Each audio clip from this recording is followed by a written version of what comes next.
انسان ناراض ہوتا ہے مانگنے پر، اور اللہ وہ ہے جو نہ مانگنے پر ناراض ہوتا ہے۔ اس آیت کریمہ پر غور کیجیے۔ اللہ نے فرمایا وَقَالَ رَبُّكُمُ ادْعُونِي أَسْتَجِبْ لَكُمْ إِنَّ الَّذِينَ يَسْتَكْبِرُونَ عَنْ عِبَادَتِي سَيَدْخُلُونَ جَهَنَّمَ دَاخِرِينَ۔ تمہارے رب نے یہ اعلان کر دیا کہ مجھ سے دعا کرو، میں تمہاری دعا قبول کروں گا، اور جو لوگ دعا نہیں کرتے اللہ نے انہیں گھمنڈی کہا ہے۔ ان الذین یستکبرون عن عبادتی، جو لوگ میری عبادت سے تکبر کرتے ہیں، جنہیں میرے سامنے ہاتھ پھیلانے میں شرم محسوس ہوتی ہے، اللہ کی بارگاہ میں دعا کرنے میں انہیں تکبر محسوس ہوتا ہے، وہ اپنے آپ کو اتنا بڑا سمجھتے ہیں کہ اللہ کے آگے وہ ہاتھ نہیں پھیلاتے۔ ان الذین یستکبرون عن عبادتی، جو میری عبادت سے تکبر کرتے ہیں، گھمنڈ کرتے ہیں، سیدخلون جہنم داخرین، وہ ذلیل ہو کر کے جہنم میں جائیں گے۔ علامہ ابن کثیر نے اس آیت کی تفسیر میں ایک شعر لکھا ہے عربی کا، اللہ یغضب ان ترکت سؤالہ، اللہ یغضب ان ترکت سؤالہ وبنی آدم حین یسأل یغضب۔ اللہ تعالیٰ سے تم نہ مانگو تو اللہ ناراض ہوتا ہے، اور آدم کے بیٹے سے تم مانگ لو تو آدم کا بیٹا ناراض ہو جاتا ہے۔ آدم کے بیٹے سے انسان سے مانگا جائے تو وہ ناراض ہوتا ہے، اللہ سے نہ مانگا جائے تو وہ ناراض ہوتا ہے۔ قرآن مجید کا دوسرا پارہ کھولی، سورہ بقرہ آیت نمبر 186، وَإِذَا سَأَلَكَ عِبَادِي عَنِّي فَإِنِّي قَرِيبٌ۔ اے میرے نبی، جب آپ سے میرے بندے میرے بارے میں پوچھیں تو انہیں بتا دو کہ میں قریب ہوں۔ اپنے علم کے اعتبار سے، اپنی قدرت کے اعتبار سے میں قریب ہوں، اپنی ذات کے اعتبار سے تو وہ رحمان عرش پر ہے، لیکن اس کا علم، اس کی قدرت ہر جگہ ہے۔ کائنات کا کوئی ذرہ اس کی نظر سے، اس کے علم سے چھپا ہوا نہیں۔ میرے نبی آپ جواب دے دیجئے میں قریب ہوں۔ اجیب دعوت الداعی، میں پکارنے والے کی پکار کو سنتا ہوں، میں دعا کرنے والے کی دعا کو قبول کرتا ہوں۔ فَلْيَسْتَجِيبُوا لِي وَلْيُؤْمِنُوا بِي، شرط یہ ہے کہ تم میری بات مانو اور میرے اوپر ایمان رکھو۔ یہاں ایک غور کرنے کے قابل نقطہ یہ ہے کہ اللہ سے منوانا ہے تو اللہ کی ماننا بھی پڑے گا۔ ہم گناہوں میں ڈوبے رہیں، اللہ کی نافرمانیاں کرتے رہیں، قدم قدم پہ اللہ تعالیٰ کو ناراض کرتے، اور اس کے بعد ہم یہ شکایت کریں اللہ ہماری نہیں سنتا۔ بھئی اللہ نے تو وعدہ کیا میں سنوں گا، لیکن شرط لگائی ہے فَلْيَسْتَجِيبُوا لِي، تم میری بات بھی تو میرے بندوں مان لو، وَلْيُؤْمِنُوا بِي، اور میرے اوپر ایمان رکھو۔ آج ہماری زندگی میں دعا کہاں ہے میرے بھائی؟ کتنی بار ہم اللہ کے آگے ہاتھ پھیلاتے ہیں؟ بزنس نہ چل رہا ہو تب تو اللہ یاد آتا ہے، بزنس چل رہا ہو تو صرف کسٹمر یاد آتا ہے، صرف پیسہ یاد آتا ہے۔ بیماری ہے تو دعا کرتے ہیں اللہ شفا دیتے ہیں، صحت ہے تب تو اللہ یاد نہیں آتا، تنگ دستی آ جائے تب تو ہاتھ اٹھتے ہیں اللہ کی بارگاہ میں، خوشحالی میں ہاتھ نہیں اٹھتے۔ نہیں میرے بھائیوں، دعا یہ اس بات کا انتظار نہ کرے کہ جب آپ پر پریشانی آئے تب آپ اللہ کی بارگاہ میں ہاتھ اٹھائیں۔ اللہ کے نبیوں نے اپنی زندگی کے سب سے سنہرے دور میں اللہ کے آگے ہاتھ پھیلایا ہے۔ حضرت یوسف علیہ السلام ہیں، مصر کے بادشاہت کی کرسی پر بیٹھ گئے، اللہ نے وہ مقام دیا کہ 11 بھائی، باپ اور ماں ان کے آگے جھکے ہوئے ہیں، جو بچپن میں انہوں نے خواب دیکھا تھا کہ 11 ستارے اور چاند اور سورج میرے آگے سجدہ کریں گے، وہ دن بھی ان کی زندگی میں آیا کہ 11 بھائی، چاند اور سورج، 11 بھائی اور ماں اور باپ ان کے آگے سجدہ کر رہے ہیں۔ ان کی شریعت میں سجدہ تعظیمی جائز تھا، ہماری شریعت میں حرام ہے۔ تو اس موقع پر حضرت یوسف علیہ السلام نے فوراً دعا کی، کہا کہ اللہ فاطر السماوات والارض، تو زمین و آسمان کا پیدا کرنے والا ہے، اے اللہ تو نے مجھے یہ بادشاہت عطا فرمائی، توفنی مسلما والحقنی بالصالحین، اے اللہ مجھے مسلمان بنا کے دنیا سے اٹھانا اور اپنے نیک بندوں میں مجھے شامل کر۔ تو یہ موقع تو کوئی بیماری کا نہیں تھا، کوئی تکلیف کا نہیں تھا، تو اس انتظار میں نہ رہیں کہ جب پریشانی آئے گی تب اللہ کو پکاریں گے. اللہ کے پیارے نبی ایک حدیث میں فرماتے ہیں, مسند احمد کی روایت ہے, تعرف الی اللہ فی الرخاء یعرفک فی الشدہ. اپنے اچھے دنوں میں اللہ کو یاد کرو, تمہارے برے دنوں میں اللہ تمہیں یاد رکھے گا. بھئی اللہ تو ہم سب کو ہمیشہ یاد رکھتا ہے. یہاں یاد رکھنے کا مطلب یہ ہے کہ اللہ تمہاری مدد کرے گا. میرے بھائیوں, ہم سب کی زندگی کا کوئی نہ کوئی گول ہوتا ہے. کوئی پڑھ لکھ کر کے کچھ بننا چاہتا ہے, کوئی یہ چاہتا ہے کہ میں کاروبار میں ترقی کروں, کوئی یہ چاہتا ہے میں سماج میں ایک عزت پالوں. ہر آدمی کا اپنا ایک ٹارگٹ ہے, اپنا ایک گول ہے, اپنا ایک مقصد ہے, اور ہر آدمی اپنی زندگی کے مقصد کے لیے محنت بھی کرتا ہے. آپ محنت کریں, آپ اسٹرگل کریں, آپ جو بھی اسباب اختیار کرتے ہیں کریں, بس آپ جب اللہ کے سامنے ہاتھ اٹھائیں تو اپنی وہ مراد اللہ سے مانگیں. اس سے یہ ہوگا کہ آپ کی محنت میں اس کے ساتھ اللہ کی توفیق بھی شامل ہو جائے گی. مومن کا پاور ہے دعا, مومن کی طاقت ہے دعا. اور دنیا کا سب سے بڑا ناکارہ انسان وہ ہے, دنیا کا سب سے بڑا عاجز انسان وہ ہے جو اللہ کے آگے ہاتھ نہ پھیلاتا ہو. اللہ کے پیارے نبی صلی اللہ علیہ وسلم فرماتے ہیں, صحیح ابن حبان کی صحیح روایت ہے, ابخل الناس من بخیل بالسلام, سب سے بڑا بخیل وہ ہے جو سلام کرنے میں بخیلی کرے, سلام کرنے میں کنجوسی کرے, اس سے بڑا بخیل کوئی نہیں ہے. وَآجَزُ النَّاسِ مَنْ عَجَزَ عَنِ الدُّعَاءِ, اور سب سے بڑا عاجز وہ ہے, سب سے بڑا ناکارہ وہ ہے جو دعا کرنے سے عاجز ہو جائے, جو دعا کرنے سے ناکارہ ہو جائے.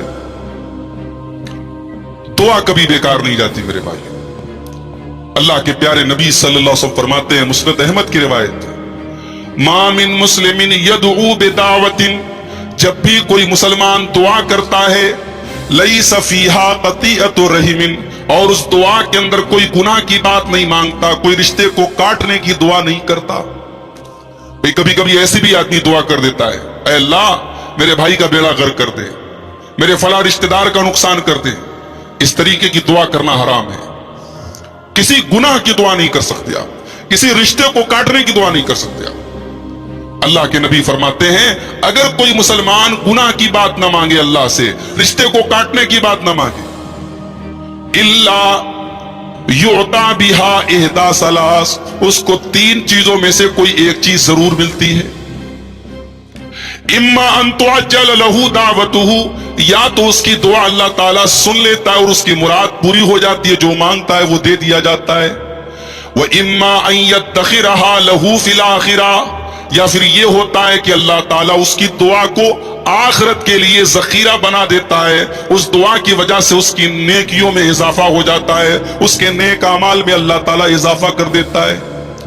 وَإِمَّا أَن يَصْرِفَ عَنْهُ مِنَ السُّوءِ مِثْلَهُ, اور تیسرا فائدہ دعا کا یہ ہوتا ہے کہ دعا کی وجہ سے آپ کو پہنچنے والا کوئی نقصان روک لیا جاتا ہے, کوئی پریشانی, کوئی حادثہ, کوئی مصیبت, کوئی آفت آنے والی ہوتی ہے, آپ نے اللہ سے دعا مانگی, اللہ اس مصیبت کو دور کر دیتا ہے. تو دعا کے پاور کو سمجھو میرے بھائی. قرآن کریم میں اللہ تعالیٰ نے اپنے نبیوں کا ذکر کیا ہے. قرآن کے اندر ایک سورت ہے سورہ انبیاء, کبھی موقع ملے تنہائی میں بیٹھ کے سورہ انبیاء کا صرف ترجمہ پڑھ لیجیے آپ, تفسیر بھی رہنے دیں, آپ صرف ترجمہ پڑھ لیں آپ, اور دیکھیں کہ اللہ کے پیغمبروں نے, اللہ کے نبیوں نے اللہ سے کیسے مانگا ہے. کہتے ہیں کہ ادب پہلا قرینہ ہے محبت کے قرینوں میں. ہمیں تو مانگنے کا ادب بھی نہیں آتا, ہمیں تو مانگنے کا سلیقہ بھی نہیں آتا, اللہ سے کیسے مانگا جائے. حضرت یونس علیہ السلام ہے, مچھلی کے پیٹ میں, دنیا کا کوئی نیٹ ورک وہاں نہیں پہنچ سکتا, دنیا کے کسی نیٹ ورک کی کوریج نہیں ہے وہاں اس جگہ پہ. مچھلی کے پیٹ کا اندھیرا ہے, سمندر کی گہرائی کا اندھیرا ہے, رات کا اندھیرا ہے. حضرت یونس علیہ السلام تین اندھیروں میں اپنے رب کو پکارتے ہیں. وَظَنُّونَ إِذْ ذَهَبَ مُغَاضِبًا فَظَنَّ أَن لَّن نَّقْدِرَ عَلَيْهِ فَنَادَىٰ فِي الظُّلُمَاتِ, اور یاد کرو مچھلی والے نبی کو جب وہ اپنی قوم کو چھوڑ کر کے چلے گئے, ناراض ہو کر کے چلے گئے. حضرت یونس نے اپنی قوم سے کہا تمہارے اوپر 3 دن کے اندر اللہ کا عذاب آئے. اللہ کے عذاب کی جھلکی آئی, آسمان میں بادل آئے, قوم کے لوگوں نے اکٹھا ہو کر کے اللہ سے توبہ کر لی. اللہ نے عذاب کو واپس کر دیا۔ اللہ کے نبی فرماتے ہیں کہ کسی قوم سے عذاب کو ٹالا نہیں گیا سوائے یونس کی قوم۔ یونس کی قوم سے عذاب کو ٹال دیا گیا۔ اب حضرت یونس علیہ السلام کو تھوڑا اپنی خفت محسوس ہوئی، اپنی سبکی محسوس ہوئی، اپنی ذلت محسوس ہوئی کہ بھئی میں نے اپنی قوم سے کہا تھا 3 دن کے اندر اللہ کا عذاب آئے گا، اللہ کا عذاب نہیں آیا۔ اب اللہ کے حکم کے بغیر، اللہ کی اجازت کے بغیر وہ اپنی بستی چھوڑ کے چلتی ہے۔ لمبا واقعہ ہے، اللہ نے ایسے حالات پیدا کر دیے کہ حضرت یونس مچھلی کے پیٹ میں پہنچ گئے۔ اللہ کہتا ہے یاد کرو مچھلی والے نبی کو جب وہ خفا ہو کے چل دیے، فَظَنَّ أَن لَّن نَّقْدِرَ عَلَيْهِ، اور انہوں نے یہ سمجھا کہ ہم ان کو پکڑ نہیں سکتے۔ فَنَادَىٰ فِي الظُّلُمَاتِ، تو انہوں نے اندھیروں کے اندر پکارا، انہوں نے تاریکیوں کے اندر پکارا، انہوں نے تین اندھیروں کے اندر پکارا۔ کیا پکارا؟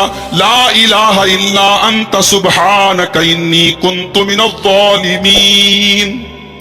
کیا دعا ہے، کیا مانگنے کا طریقہ ہے، ایسے مانگا جاتا ہے اللہ سے۔ لا الہ الا انت، اللہ تیرے سوا کوئی معبود نہیں ہے، تیرے سوا کوئی سننے والا نہیں ہے، تیرے سوا کوئی مشکل کشا نہیں ہے، تیرے سوا میری کوئی مدد کرنے والا نہیں ہے۔ سبحانک، تو پاک ہے، انی کنت من الظالمین، میں ظالم ہوں۔ اللہ کی توحید کا اقرار بھی ہے، اللہ کی تسبیح بھی ہے، اور اپنی غلطی اور اپنی خطا کا اقرار بھی ہے۔ اللہ کو وہ دعا بہت پسند آتی ہے جس دعا میں بندہ اپنی اوقات کا اعتراف کرے، اپنی حیثیت کو مان لے، اپنی فقیری کو مان لے، اپنی عاجزی کو مان لے۔ بھئی ہم تو نماز کے بعد بھی یہی دعا کرتے ہیں، رب اعنی علی ذکرک و شکرک و حسن عبادتی۔ نماز ہم نے پڑھ لی، سنت کے مطابق پڑھی، لمبا سجدہ کیا، تسبیح بھی پڑھی، لمبی لمبی سورتیں بھی پڑھی، تب ہم اللہ سے کیا کہتے ہیں کہ پروردگار تو میری مدد کر کے میں تیرا ذکر کروں۔ میری زبان کے اندر وہ تاب نہیں ہے، میرے جسم کے اندر وہ طاقت نہیں ہے جو تیری عبادت کا حق ادا کر سکے۔ پروردگار تو میری مدد فرما، تو مجھے توفیق دے کہ میں تیرا ذکر کروں اور تیری اچھے طریقے سے تیری عبادت کروں۔ تو یونس علیہ السلام نے جب یہ دعا کی تو اللہ نے کیا فرمایا؟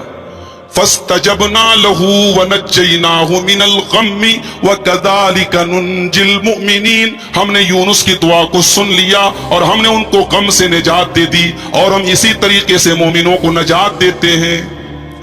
اللہ کے پیارے نبی صلی اللہ علیہ وسلم فرماتے، ترمذی کی اور مسند احمد وغیرہ کی صحیح روایت ہے کہ یہ جو دعا ہے مچھلی والے نبی کی دعا، لا الہ الا انت سبحانک انی کنت من الظالمین، اس دعا کو کسی بھی مصیبت میں اگر انسان اللہ سے اخلاص کے ساتھ یہ دعا کرے تو اللہ ضرور وہ چیز اس کو دیتا ہے، اور وہ مصیبت ضرور اللہ تعالیٰ دور فرماتا ہے۔ اور آگے پڑھیے، اسی سورہ انبیاء میں اللہ کے ایک اور پیغمبر کا ذکر ہے جن کو ہم حضرت ایوب علیہ السلام کے نام سے جانتے ہیں۔ ایوب علیہ السلام بڑے خوبصورت تھے، مال بھی بہت تھا، اہل و عیال بھی تھے، بچے بھی تھے، پریوار بھی تھے، خوش تھے۔ آج ہم لوگ خوشحال رہتے ہیں، ذرا سی مصیبت آ جائے تو ہمارے منہ سے جملے نکل جاتے ہیں، بھائی اللہ ہم کو کیوں اتنا آزما رہا، ہمارے اوپر ہی اتنی مصیبتیں کیوں آ رہی، ہمارے ہی بچے کیوں مر رہے ہیں، ہمارے ہی ساتھ یہ حادثے کیوں ہو رہے ہیں۔ ایوب علیہ السلام خوبصورت ہیں، پیسے والے ہیں، بال بچے دار ہیں، بڑا پریوار ہے، سب ختم ہو گیا، دولت ختم، بچے چھوڑ کے چلے گئے، بیویاں چھوڑ کے چلی گئیں، اور بیماری کیسی تھی؟ علامہ ابن کثیر نے لکھا ہے جذام کی بیماری تھی۔ جذام جانتے ہیں؟ کوڑ کی بیماری۔ حالانکہ بعض علماء نے کہا کہ کسی نبی کو کوڑ کی بیماری نہیں ہو سکتی، کیونکہ کوڑ ایک ایسی بیماری ہے لوگ گھن کھاتے ہیں۔ اللہ اپنے کسی نبی کو ایسی بیماری نہیں دے سکتا جس سے لوگ گھن کھائیں۔ یہ بعض علماء نے یہ استدلال بھی کیا ہے، لیکن بہرحال اختلافی مسئلہ ہے۔ حافظ ابن کثیر نے نقل کیا جذام کی بیماری تھی، کوڑ کی بیماری، اور پورا بدن زخموں سے چور تھا، صرف دل اور زبان دو چیزیں سلامت تھی۔ اور کیوں سلامت تھی؟